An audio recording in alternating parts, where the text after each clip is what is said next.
plenty of action to report, which we'll get into across the three grades over the show. But Brycey, we'll start with you, mate. Quickly, it's not coming home. It's going to Rome, man. Yeah, it's not, mate. I started off the Euros not wanting them to win. Nothing against the football team. I just can't stand the cricket and the rugby national teams. But I got swept up in the emotions of it, and by the end of it, I was hard up England. So I was pretty gutted for them, especially the boys that missed those pens at the end. Fucking yeah. Oh, it's shocking, eh? Can you think of you could see it on their face, the pressure, fuck. Yeah. Oh, So the manager's under pressure too, because he left some senior boys out that could have probably stepped up instead of some 19-year-olds. But it's in the books now, and we'll look forward to the World Cup in 2 years. It'll come home then, I think. No glasses going flying in the pub when. No, our one was pretty tame. There was a few rowdy English lads with some pretty good banter. Actually, the chance of fucking quality. They do get behind the boys here, and it's a party every time. Yeah, it's a good atmosphere to be a part of. Nice change to the tame academic crowds from back home. Yeah, nice, mate. And eyes, just quickly, weekend off footy, was it? You go and watch some of the action? I was actually up in Dunedin watching the All Blacks, so big dogs. Forgot how fucking cold it is up there in the winter, but I had a reasonably heavy weekend up there. It was quite nice, actually, not even any club foot to worry about. Wake up on a Saturday with a hangover and you don't have to go play, so it's fucking thumbs up from me, but looking forward to watching a wee bit this weekend. Yeah, nice, mate, which we'll get into later on. And we're lucky enough, we've gone deep into the Star camp. Obviously, Star coming up with a huge scalp on the weekend, and we've gone and found their co-captain and stag hooker, Greg Pleasants-Tate. Tatey, good to have you on the Brains Trust, mate. We've been eagerly awaiting your arrival over the past 2 seasons. But firstly, mate, congratulations on the win, and things must be feeling pretty good down at Waverley Park. Yeah, thanks for having me, boys. It's been a while. Listened to the potty a few times. We've been bloody flying high with 4 wins out of the bloody 11 that we've had. So we're pretty stoked to scrape in, even if it is come down to the new sort of competition. But lucky enough to get there, you know. Yeah, mate. I wouldn't say scrape. I'd say he's flown in. To be fair, as we see, as you mentioned, pretty slow start, but. Last few weeks, the train's gathered plenty of heat, so we'll get straight into our reviews, and we'll go back to the first game because it was Woodies and Blues going head to head. Eyes, you watched this one in a bit of detail, bit of a grind, but Woodlands just too good in the end. The big dogs, Kieran Lee, the Ally Marlowe brothers, too good for the Blues boys. Yeah, it was that way. I thought Woodlands sort of signalled their intent pretty early with their line speed, and they carried that through most of the game. I thought Charles was massive. And I thought for the time he was on the field, Liam Howley was really good, especially into the wind. His low kicking game just from midfield scrums, punching him in the corners, making them work out was really good. And then, as you mentioned, Kieran Lee was good. It just didn't look like Blues were quite at Woodlands' want in terms of that semi-final game. I thought Woodlands were comfortably better side. So, for me, that was a well-deserved result. Brycey, you made a massive call on the show last week. Woodlands, to use an NBA fantasy term, full of stars and scrubs. The stars came to the fore for the fellas. Yeah, thanks for clipping that, mate. Wasn't expecting that to go up. It was to Blues' credit. There was a real arm wrestle for that first half. It took sort of 40 minutes for Woodlands to crack them, and then once they did, they went bang bang. Kieran Lee got that third try, which probably put them away. I think not much to add in terms of the boys that Eyes mentioned. I noticed Joey Welsh had a lot of chat out there. He was directing the fellas. Good chat. When Blues scored, he waved them straight in and straightened them out, obviously, because Blues didn't score again. So without Marty and obviously Liam going off, it's good that they've got that backup option. It's club rugby, not necessarily too deep in terms of quality leaders. So it's a strength of Woody's having guys like that still out there. Just one other guy I'd like to mention, who's an old warhorse for them, was Ricky Baker. I thought he was really good, and he chopped Kalifi a couple of times, which I'm not sure if Ricky's known for his defensive play, but he was really good, and a lot of his positional kicking was top notch as well. So he did a really good job filling it at 10. Yeah, no, real good. Tatey, you would obviously caught a wee bit of that before you had to go and put the boots on and warm up, but Woody's probably just ground them down and too good in the end in the later part of the game. Yeah, and Woodies went away from their strengths, but they started playing with their pack a bit more, which is unlike them the past few years because they've had bloody star-studded backline. But their forward pack really showed up. Like I was like happy with how like Chrissy B and stuff were going. He was carrying the ball well. Caleb, they got some big ball carriers, and you never know who's really going to carry when they're in a pod. Yeah. So, absolutely. And obviously the old Master Cabbage still leading from the front. I see he got a yellow card there. Yeah, apparently it got overturned or something because he was going to get done for too many yellow cards or something. But it's a Tatey maneuver. I did hear the same thing. Of that. Yeah. He would have had more than you this year, mate. Oh, mate. I've only had one. Exactly. There you go. Pretty sure for no mouth guard or something. No. That Woody side did play pretty good, eh? They just ground it down in that second half. Yeah. So, Blues probably Tatey a little bit undercooked. Obviously they had Maurice out, Jacob Payne out. I think they might have had a couple others out. That was pretty tough for them probably, especially going into a semi-final like that. Yeah, especially with like the likes of bloody Charles and all that sort of stuff. Like Blues, they've been going well, like week in, week out, but they just have those little periods where they're not so good. Yeah. Excuse me. Yeah. And a lot of young. Yeah. They'll be wicked, and then the second week they just like slip away. Yeah, mate. Yeah. And I's obviously quite a few younger boys in that Blues camp, so no, they'll be better for that moving forward. Absolutely. It would have been some guys in that team's first taste of finals footy because I don't think they made it last year. Obviously, they won the year before that, but I think there's a few new guys in that team. So for them to get an opportunity on Rugby Park, semi-final, that'll do them all well to good, and they'll be better for it next year. Yeah. Right, so Woodlands through to the final, and obviously they had to sit in the stands or sit and wait for a couple of hours, and Pirates Old Boys took on Star 1v4. Some called it David against Goliath. Some called it something else, but POB 11-0. Understand some of the supporters may have already booked a Sunday private gathering coming up, but unfortunately for them, they may have to cancel their plans because Star had other ideas. Back and forth sort of game. Brycey, we'll start for you, mate. You had a bit of a watch of it. Back and forth sort of game. Joel Finlay come up with the match winner and then plucked the kickoff around 40, 26-24. Star get the win. You sort of had a feeling, Brycey, last week this might be on the cards, but never, I guess, too overly confident. Star, though, got it done. Too big up front.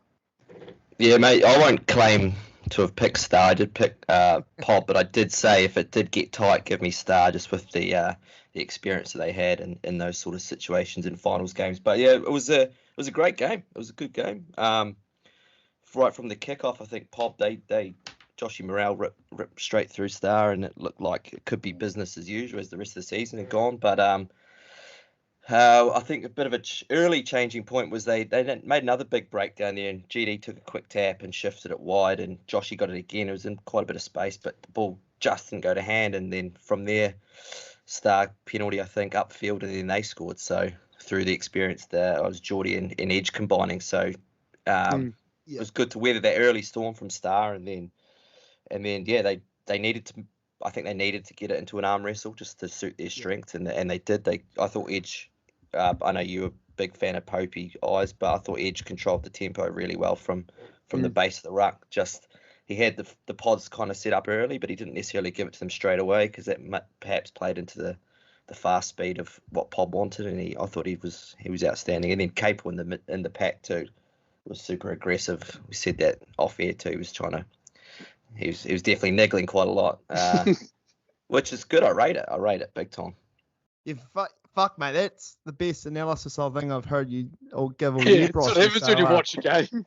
You've obviously clearly watched that a couple of times, mate. Well done. Yeah, We'll go to Tatey because Tatey was obviously part of the action. I guess Tatey, first thing, like, I guess in terms of Star Boys, you were taking on a team that had gone 11-11. What was the Star sort of psyche and mindset during the week in preparation? Like, was it around, like Bryce said, trying to slow it down and niggle them a bit, or what was the mindset there? No, we just like really focused on ourselves. Like the week before against Marist, like we actually like played with the ball and we knew we can play like man for man. We're just as good. So we just decided to just focus on ourselves and play rugby. There was a lot, like they had a lot to lose. Like we didn't really have anything that sort of like mentality, which was good for us. Like we've got quite a lot of young fellas that probably never played semi-finals. Yeah. So just have a go. Did you feel like you boys were quite relaxed during the week? Like you said, like you boys felt like all the pressure was on them, which it obviously was. Like, did you boys feel quite relaxed? Like, oh, let's just go out there and have a crack, boys, like back ourselves? Yeah, for sure. And then there was like bloody 50 odd Domino's pizzas at Thursday training, so carb loading for the boys. So thought that might be a bit of a worry, but no, the boys were relaxed. Tuesday was fun. Yeah. Thursday probably had the best training and wet weather conditions we've ever had. So yeah, nice. No, it was good. Oh, nice. Oh, as you obviously watched it pretty closely as well. Pretty back and forth. I guess POB, from a POB perspective, probably ruining a couple of missed opportunities, but Star, I guess as Tatey said, just played with a lot of confidence and showed what they can do. Absolutely, and they played with they had the ball a lot, and it resulted in a lot of penalties, so they could just keep the ball and keep it in a good area of the field. I thought, as you sort of mentioned, Bryce, mentioned edge, I thought I got cut off last week because my mic was down, but I was going to say that Ben Pope need to play well for Star to be in that game. I thought he was brilliant. And I thought he was really good actually the week before against Marist, and it looks like he's developed. I always thought he was a 15, to be honest, but he's developed in the last year into a really good 10, and he kicks his goals. He's a good line kicker. Like he can sort of do it all at 10. So I thought he was exceptional, and Bob still created a few chances, but I think for the most part, Star nullified them and actually deserved that one. So I didn't think there was too much luck or anything involved. I actually thought the better side won on the day, to be perfectly frank. Yeah. Talk us through that last 5 minutes, Tatey. Obviously, you boys had sort of got your nose in front, and then GD, Greg Dyer, had scored under the post. Like, what was sort of the chat like? You obviously had a few minutes to play. Was it pretty calm and let's just get down there, boys, and go to work? Or yeah, so when they scored that try, like there was no feeling of like, oh bugger, this is over kind of thing. Yeah. Like we just knew that once we got down there, kick off, they'll kick it back to us, we'll have a line out, and then just try and draw a penalty or something. And then Merv actually came up to me after the game and goes, "Did you think about taking the 3?" And I was thinking, nah. I was going to ask that. Yeah. And I was like, because if we take the 3 and we draw it up, we wouldn't have the gas to go another 10, 20 minutes, 20 minutes, I think it was, extra time. Yeah. And we were hard on their line, like, it's not an easy kick either. Yeah, their D was pretty good, and I got held up over the line twice. So, but old clutch stretch, getting over the line was unreal. But I thought, for us, Farley was outstanding. Yeah. And Ewan on the other wing, they're two boys that you don't really talk about when you talk about Star, but those two pretty much stepped up. And Popey, Popey's been playing exceptional, and to have edge back, he just controls it as well and gives a bit of pressure off Popey, so Popey can play his game. Yeah, But yeah, that last 5 minutes. What happened to Geordie? Did he go off with 20, 25 minutes to go? Yeah, he got a hematoma on his calf the week before or something. I threw his down early. Yeah, those big old pins of his, too many calf raises. Loves the Is he all right for this week, though, I'd imagine? What's that, sorry? He'll be back for the final, though? Yep. Yeah. So we're only missing Jalen at fullback. He did his ribs and hand, I think. So okay. Oh well, not too bad then. Not too bad. not too bad. All right, very good. Obviously, fellas, before we get into our final Galbraith Shield final preview, I guess just POB, quick comment, Brycey, like they've gone 11-0. I guess, like a lot of the pundits and probably them within their club especially, had that feeling that this was probably going to be their year. Obviously, they're the only Premier club that hadn't won the Galbraith Shield in the past 6 years. So I guess, pretty devastating from their point of view, but I guess they can look back on a pretty good season with a pretty dominant, I guess, all but in one game. Yeah, absolutely. They should still be proud of the season they had. I think they're kind of the nice guys of the league too. There's not many blokes in there that you wouldn't have a beer with, and I think they failed doing what they were good at too. Like that try that GD scored that was a great try. That was their offloading game, their backs hitting the ball, and they did create chances against Star, but that last pass just didn't stick, and it probably has all year. And on another day, they probably do stick. So that's just footy, I think. Finals footy. Yeah, finals footy. They'll be back next year. Nice. Right, we'll get into it, our preview, fellas, because there's a big game coming up, a rematch of the 2020 fixture. I think one thing that I can never guarantee, but I have a fair suspicion that it will not be a 110-point scoring fiesta, as was the case last year. Can also guarantee that there will be a crowd in attendance. So, a couple of different variables there, but nonetheless, it's Star against Woodlands, 2:30. Sam Nicholson, spinner with the whistle. 2:30 kickoff. Tatey, boys will be pretty fizz for this. Obviously, I guess firstly getting through to the final, but secondly, I guess a bit of a shot at redemption. Is that how you guys look at it, or you just look at it as a new final, new opportunity? Yeah, you got to look at it as a new final, new opportunity, new group of boys, young fellas, few old heads. So that's all we got to look at it. Same as last week, focus on ourselves and just play our game. Like it's going to be a nice day, hopefully. Bit of crowd, hopefully, bit of crowd behind us instead of the other way, So. Absolutely. I guess just looking quickly over, I guess where both these teams are at. I guess if Woodlands, as we'll touch on in a second, got a few injury concerns, but it probably would have been maybe Woodlands slight favourites if you were the TAB, but perhaps with a couple of Woodlands lads under a few injury clouds, the scales may be tipped in Star's favour.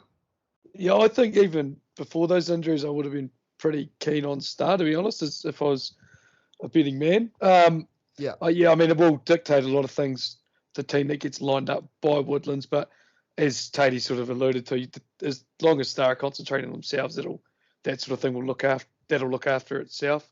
It'll be a really good tussle up front. I think both teams have got the pack to probably informed forward packs, and they would, I imagine, fancy taking each other, to be honest. But I think the only thing I would have had concern about Star is sometimes when you win a big semi-final like that against, like, you've knocked off an unbeaten team, there can be a bit of a drop in that next performance. But just hearing what Tatey mentioned there, it sort of gives me a little bit more confidence, and that won't be the case. But I guess we have to see on Saturday. Yes, that we will. That we will. Brycey, you see this one being a pretty tight affair, not too much between the teams, especially as I said up front. No, not at all. I think it's going to be a polar opposite to what happened last year. I think it's going to be an arm wrestle. I can see it going 3 points either way, to be honest. Depending on the weather, I don't know. I haven't looked at the forecast. I think not bad. Probably hoping for a sunny day, especially if the people we've talked about are injured. Then if the forward pack can match Woodies, you might have the slightly better backline with some of the big names that might not be lining up. So we better rattle through those big names. Actually, I guess it probably Liam Howley under an injury cloud.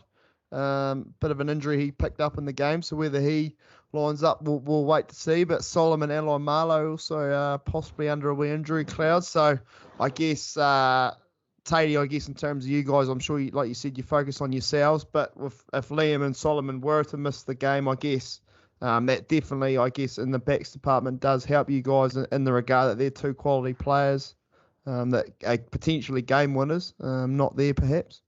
Yeah, 100%. When you talk about Woodlands and you miss out those names, like it's hard, We just need to, like I said from the start, focus on ourselves. But they, Sorry, mate. I'm just trying to get some bait here. But nah, I'm not giving you bait. I'm not giving you bait.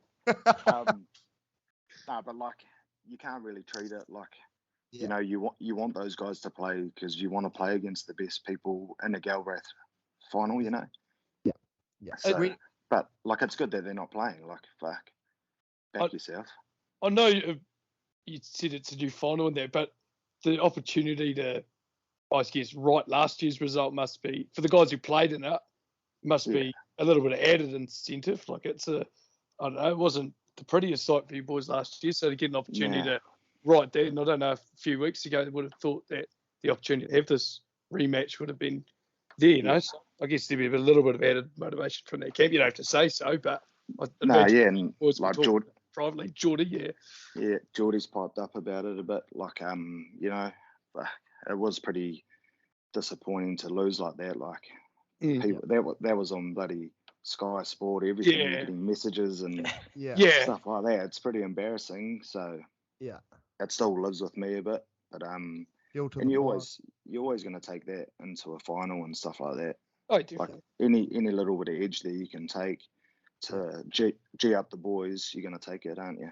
Yeah, for sure. Where do you see Woodlands, I guess, biggest threats, or maybe protects an area that they are pretty strong at and might have a bit of a crack at you? I reckon they have a crack around our forward pack. Obviously POB got good like driving more against us. Yeah. They scored 2 tries, should have had 3. So I reckon Woodies will try and attack us around that sort of man for man up front kind of battle, so which is going to be good for us, like get into the nitty gritty sort of carry on. Love it. And I guess probably I won't ask you where you can attack Woodlands because a few Woodies boys might be listening, but probably Howley. But I guess like Kieran Lee, Keir's out the back. He's probably a bit of a threat. I saw he scored a fucking nice try. Beat a couple of Blues defenders, left them hanging. He's probably a threat, especially when the game becomes a bit unstructured. Yeah. Nah, he's always a threat. He was carrying bloody one off the rucks, just taking it from the forwards. Yeah. And just making gain line after gain line. They're 12, that young fella, he goes not too bad as well. Drew Carter. Yeah, Drew Carter, He's solid for a bloody, he's probably, 50 kilos? And he's dripping. Yeah. Great tackler. He's like a little D-Mac, isn't he? Just throws his body around, so. Yeah. But you never know with finals, eh? It's normally the people that you don't really focus on tend to step up. So you got to watch 1 to bloody 22. Yeah, nice. Oh no, I think we look forward to a great game. I think me and Oz have somehow been invited back to give a bit of voiceover on the weekend from the tower. So stay tuned for that. Don't listen too hard if you are listening. But all the best, Tatey. Go well, mate. I know, like we talked about, you boys are on a bit of a roll, and I'm sure you boys play like you have been playing. You'll definitely well and truly be in the hunt to lift that shield. Yeah, thank you. We'll have a Sunday, no doubt. Anyway. Yeah, enjoy the Sunday, mate. Yeah, just quickly on the Sunday, like, is there any chat about that in terms of like admin or anything, or is that just left until post game? Sort of like left post game. There's a little bit of a shindig. Always is. So little bit of chat around it, but win or lose, you're going to have a good time. It's been known to get pretty good at Star on a Sunday. Recently, as I recall, was it the fire service calling at one point? Or? 1 point, yeah. All sorts. Trust falls from the bloody scoreboard. Dom Soper, he's probably the number one concern, to be fair. Yeah. No, I think he's the leader, isn't he? Yeah, absolutely. Yeah. He's bloody comes with a star flag, like Braveheart, just stamps it in the ground straight away. Yeah. Always seems to want to have a scrum off with me every time. Always wants to put his pants down too for some reason. It's because he's like Mr. Chow. Oh, fuck no. Better leave it there, Tatey, because we fucking might go to a deadly place. But go well, mate. And Sweet. Yeah, I'm sure you'll enjoy the festivities, hopefully with a extra piece of wood beside you on Sunday. Perfect. Thank you. Thanks for having me, boys. All right. Good luck, mate. Nah, perfect. Thank you. Pleasure. Later. Right, fellas, we'll keep going. We'll go to the ex-Soper. Great to have Tatey on. We'll go in straight into the ex-Soper because there's a couple of massive games. We had Midlands took on Wyndham out at Centennial Park. Looking at the footage, fellas, looked like a bit of a boggy one. Midlands were obviously the 1 seed, but Wyndham had other ideas. 25 points to 3, bit of a drubbing. Yeah. As you'd call it in wet weather footy eyes. This is probably a bit of a surprise, especially in terms of the margin. I know Wyndham, they had a good week of training and there was some good feeling after a big loss to Edendale, but to win, I guess, against Midlands, who had been in the Premier grade by that margin on, such a big occasion, was a bit of a surprise. Yeah, it was. I was talking to Ben McCritcher after the game, and he said basically just got done a lesson in wet weather footy, and watching the footage, it was, I think Wyndham played with the wind in the first half while the pitch was still reasonably okay, not too boggy, and just pumped it into the corners. And it looked like Midlands tried to run it out too much and just tried to be a little bit too expansive in those conditions where if you're playing into the wind, you've got to be willing to roll up your sleeves, probably keep it tight and just grind for 40 minutes and then try and make hay in the second half. I saw bits and pieces of the footage, but there was I think the last try that Wyndham scored, the third one, went through 24 phases I counted. Yeah. And it was from about 30 out, and it was just a grind, and they were just going close to the ruck. And I think it ended up with Joe McRae scoring on that 24th phase. So it just showed they were willing to roll up their sleeves into the wind and grind it down. I thought, from what I saw, Tyrone Braven, I think it is, the 9. Yeah. I thought he was really good. The whole forward pack obviously was immense, and Michael Robinson was just dictating terms as he sort of has done all season with the boot. So thoroughly deserved Wyndham side, and they'll be that loss to Edendale will be pretty much in the review mirror now. That was probably the best thing that almost happened to them, to be fair. Good tune up going into the semi-final week, so well done to them. Yep. Brycey, pretty impressive Wyndham performance after, I guess, a wee bit of a flat patch in that second round there. Yeah, not a good weekend for the number 1 seeds, was it? No. Both getting knocked off. But that was a comprehensive cover there from you guys, so I won't add too much. It's just quickly, do you think the number 1 seed's a poison chalice? Like, apart from last year, Woodlands won in a canter. We lost the year before. I know, look, back to 2 years ago, Marist were the dominant 1 seed. I know in ex-Soper it's also happened in recent years, the 1 seed getting tipped up. Do you think it's a bit of a poison chalice going through 1 dominant? I mean, I don't think there's any sort of superstition behind it. I think the way that, I guess, Rugby Southland structure their finals is there's not many miss out, so the reward for finishing top isn't huge. Yeah. It's not as high, and like Star do it most years, they sort of injuries or whatever, people come into the region and you sort of get your best squads towards the end of the year, and if you're in the 4-3-2 seed, it doesn't really matter. Yeah. Whereas if 6-team comps, you probably semi-final, only 2 miss outs. Yeah. I think it's not necessarily the 1 seed. It's more that the other teams have more opportunity to take late runs. Do you think there's merit in potentially the 1 seed going straight to the final in 2v3 in a 6-team comp? I do as well. Yeah. Or even straight final, I don't know. Because you play a lot of footy to get that 1 seed. Yeah. I think a 2v3 would be good. Yeah, I think there's give that 3 some incentive. Say if the top 2 did pull away, could drop a bit of incentive off. In the cricket comp, we've got a 6 team, and it goes 1, 2, 3, 4. So you get that second chance life. You get knocked off as one of the top 2 seeds. And so there is actually a little bit of incentive in qualifying first. I don't know. It does add an extra game. But yeah. I mean, it's important too to be not to be too reactionary, because it's not often that a team goes unbeaten. It's usually not much between the 1 and 2 seeds, right? So 1, 2, 3. I think it's a conversation worth having, though. Yeah. We'll get Bob to take that to club forum later in the year, no doubt. A team that probably didn't think they were going to be hosting a final, fellas, was Edendale, finishing the 3rd seed. Went to Waikaka and took on a tough Waikaka team. I know they were battling a few injuries, but Waikaka 10-3 up. didn't phase the Magpies boys, led by Bram Fody. They came back, 2 good tries, took a well-deserved 15-10 win, and I'm sure when they got off the field and realised that Wyndham had done the job, that they're probably pleasantly surprised to be looking at a home final. Gives them plenty of confidence, especially when they've put a few around Wyndham just a week before. Yeah, no footage on this one, so I can't add Yeah. a hell of a lot. I'll just highlight that I did Just your assumptions. did pick Endale to win. Looks like they're kind of similar trajectory as Star, aren't they? They're just finishing with a wet sail, and like the way the comp's set up, they didn't have to finish in the top 2 to have a good crack, and here we are. I think they'll be probably favourites too. Yeah, I guess from a Waikato perspective, probably a bit of a disappointing end to a season that promised a lot, especially probably say 3 or 4 weeks ago, probably were the hot team in the Soper, but probably just stuttered a wee bit with some injuries and different things to the finish line. Yeah, I think so. I think if you looked at the season as a whole, they're probably the best team in that grade.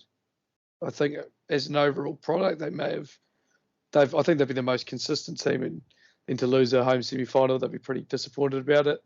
But yeah, I think you've really got to give credit to Endale because they've had a couple of really decent lulls in the middle of the season with obviously injury affected.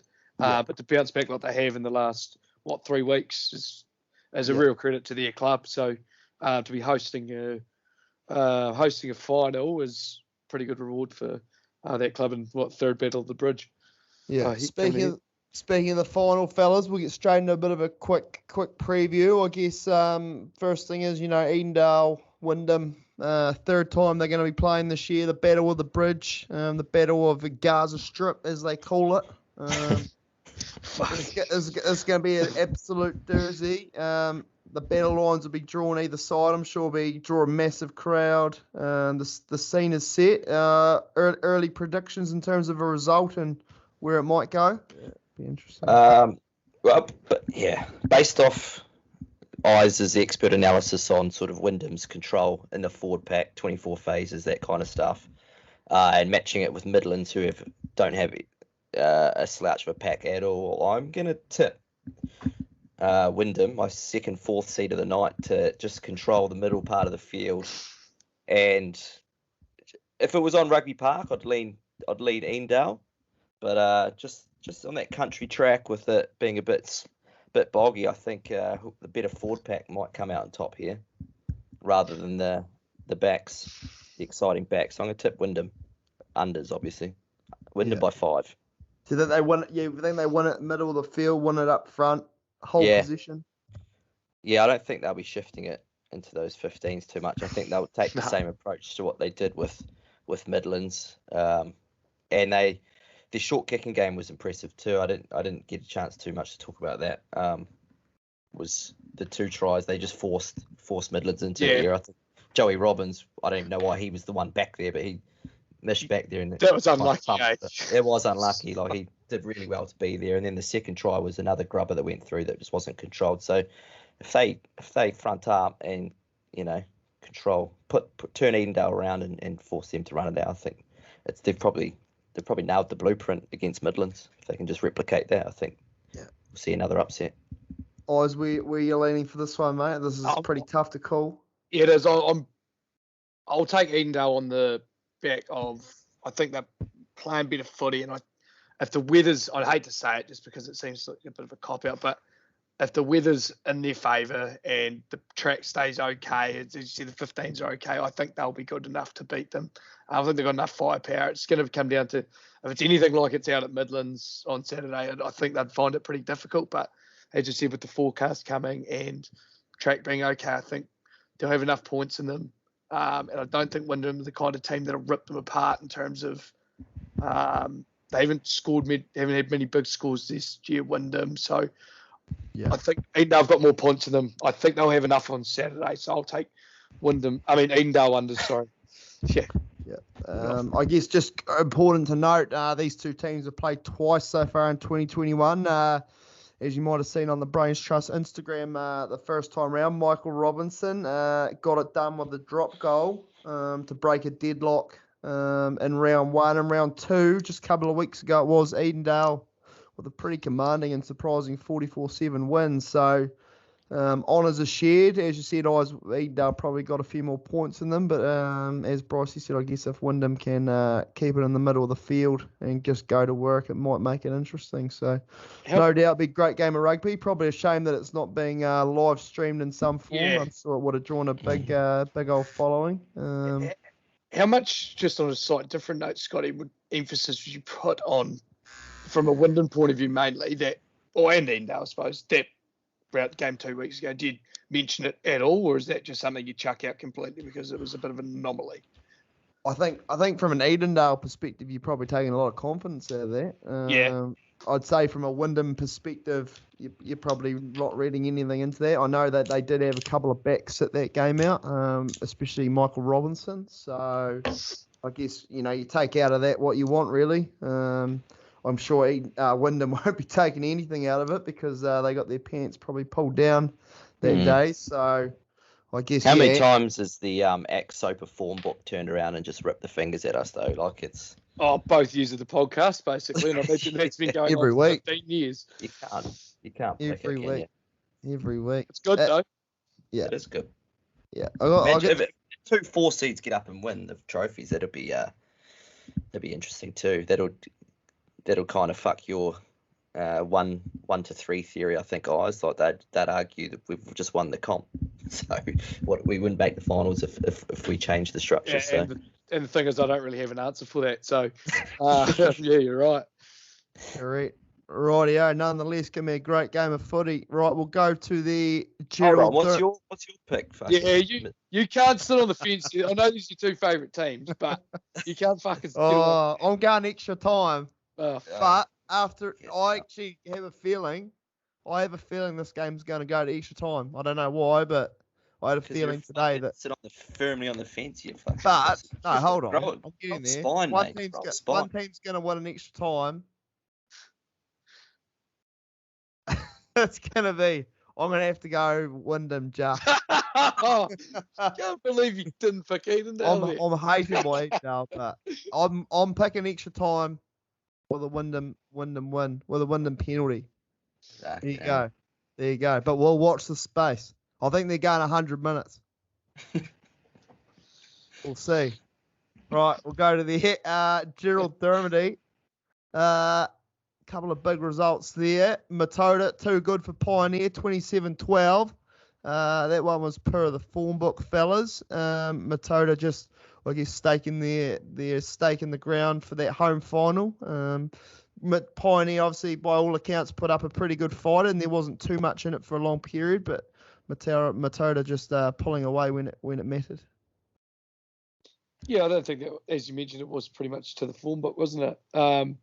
Good to see Pioneer chuck out a pretty good fight. I know Matilda at home is it's a pretty daunting trip, I suppose, for most teams in that grade. As I don't think they've been troubled too much at home this year. So, yeah, I think that gives credence to qualifying first, doesn't it? You get often the perceived easier team in the semi. So, yeah, that's good for Matilda in their first year back in the grade, actually getting to host a final as well. It's pretty cool. Yeah.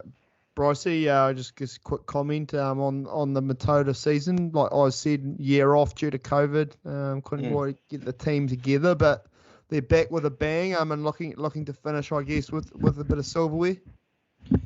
It's good to see, and it's like you said, it was the form book. It was a unanimous decision to pick them. I think Pioneer, we've mentioned it quite a few times. Young team, they'll be back, but.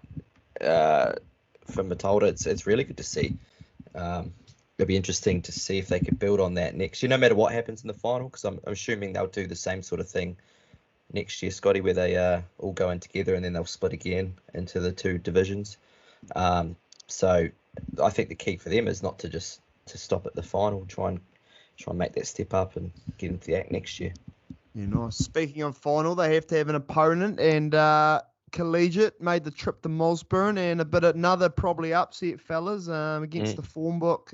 Collegiate continuing what you'd call a bit of a I guess, a Cinderella season. Come up from the second rung of Division 2 and stepped up and just got better and better, really. And they've claimed the scalp of Mosburn, 35-32, and a bit of a cliffhanger. I know Mosburn did come back there towards the end and make it nervous for the collegiate faithful, but the collegiate boys from Lindisfarne Street held firm, 35-32, pretty massive win.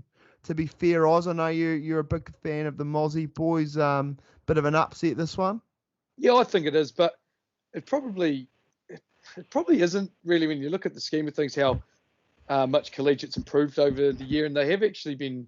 Well, they went within 2 points of beating them last week, albeit that was at home. So, yeah, I think it's probably reflective of how much collegiates improved throughout the year, really, isn't it? I think Mozzie have been sort of just cruising away a wee bit, but looking through the collegiate team sheet, there's some pretty handy players in there. Daniel Lowe, and see Jeremy Borland, there's Dylan Lovett. Like, there's a few. Colin Thompson from Riverton. I'm pretty sure he used to scream oyster every time we went and watched them. So, yeah, I mean they're a pretty handy footy team, and I hope they're looking to, regardless as you said, I hope they're looking to build next year as well and actually challenge themselves up in next grade, which would be good for Southern Rugby, to be honest. So, yeah, good win, collegiate. Tough for Mozzie, but, yeah, good on them. Brycey, we go to the final at Tulloch Park, collegiate taking on Matoda. We can confirm, as we mentioned previously, they won't have to change the jerseys, the away team. Do you smell a wee upset here? Collegiate ruin the party, or Matoda going to be too good on their home turf? Can either of you two remind me of the form book for that fixture in the earlier rounds? I actually believe they may not have played each other. We're going to have to go back and check that. But first, I feel like they have. But it would have been a good game that Mossburn collegiate game. It's a good score, as a spectator. Yeah, it would have been. I'm not sure how tight it got at the end, but again, for the collegiate fellas, I hope, like you kind of touched on with Star, I hope that's not their final as such, and that they can step up and go again this week against Matilda and put on a bit of a show. Can confirm just quickly, Bryce, sorry mate to come in, Matilda 27, Collegiate 18, that was played on the 12th of June, so about a month ago, that fixture, so not too much in it. No, I mean that's... Where was it? At Matilda. Okay. All right, well, I mean, at least Collegiate know, though, that they can go up there and compete. There's not much in that. Obviously, anything can go your way on the day. So I'll still stick with Matilda getting the chocolates, but again, I'm just going to go with 5 points. Eyes, like you said, that collegiate team's got some talent scattered out, and they've grown as the season goes. So if they can grow a bit more at the end, you never know. Eyes, do they have one more on them, collegiate? Make it a fairy tale season? I'm going to say they do, actually. I'm going to take collegiate. I don't think many teams have gone up to the Tulloch Park graveyard and won this year, but I think they'll be fancying themselves the way they're travelling. 2 big sort of trips in a row, one out to Mozzie, then out to Matilda. But, I think they've, just looking through their team, I think they've definitely got enough skill in there anyway. There's enough guys who have played some pretty high enough levels of footy. There's quite a few Premier players in there and good footy players. So, I think they do have enough on Saturday out at Tulloch Park. So, good luck to them. But, I mean, it'll be a pretty dream season if Matilda do win that, really top off, as you said, not being in the competition last year. But whoever wins, fair play to them. They've had a hell of a season. Yeah, and just quickly, a big shout out to the collegiate rugby Instagram page for messaging through some chat during the week. I know obviously tune into the fellas, so all the best fellas. I know they've given us a bit of insight over the season around things such as the playing strip and whatnot that we've I've predictably fucked up. So cheers, guys. Appreciate that. And as we put on the thing, collegiate with the upset turned out to be the case. I know, and also shout out to who we got here, Dre Roberts, who sent through the Matilda team list for the semi-final. So Thanks for that. Looking through that team list, some pretty familiar names there. Tyson Crown running the cutter at 10, so pretty quality player, especially back in his day, and obviously still is now. So yeah, plenty of strike power looking through that Matoda team. Some young, promising players as well. So Really hit we'll watch the football space. down to these 3 really good finals this weekend, isn't there? Like these, I'd say if you're looking at it, the Premier one's probably I would say like the least. Well, not the least likely to be a good game, but I think those other 2 have got merits to be better games. To be honest, I think that, as you mentioned, you think it's probably a chance to go 100 minutes, and that one, well, this one may not be too far off. Yeah, absolutely. Right, fellas, I think that might do us. We'll have a bit of a wash up next week. Wash up the finals. I guess we better just also mention just quickly the women's final, which will be on at Rugby Park. It's a repeat. I think 3rd or 4th year in a row. Marist taking on Blues. Blues taking the Chocolates last year. Marist the year before. So Blues, I know, had a pretty good one a couple of weeks ago. Some pretty quality players in both teams, but Blues will go in favourites, no doubt. And also a couple of Division 2 semi-finals in the CJ Soper. We've got DLS taking on the Wakatipu Wanderers. The boys from Queenstown have made it into the semi-finals. So that'll be an interesting game, I believe, out at Lime Hills, actually. Just better have a look at that. And also, what have we got there? We've also got the second game, which is up in Tiano. These 2 teams fought it out last week. Tiano taking on Star B. I know Tiano had a tight win. Stephen Clegg and the boys got it done last week. So we'll look forward to 2 games there. And I know in the lower Division 2 grades, they play their last round robin fixture before the finals next week. So still plenty of footy ahead of us, fellas.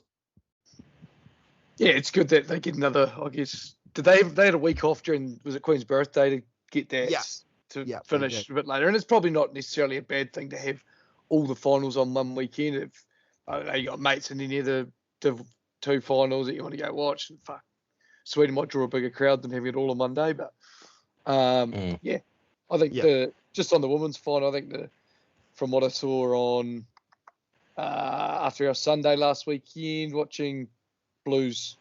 Their team looked pretty handy. They'll be pretty tough for the Marist girls to topple. So that'll be interesting. But hopefully that Marist side can do it. It'd be great for the club and for the girls. Absolutely. Right, that'll do us, fellas. Go well this weekend.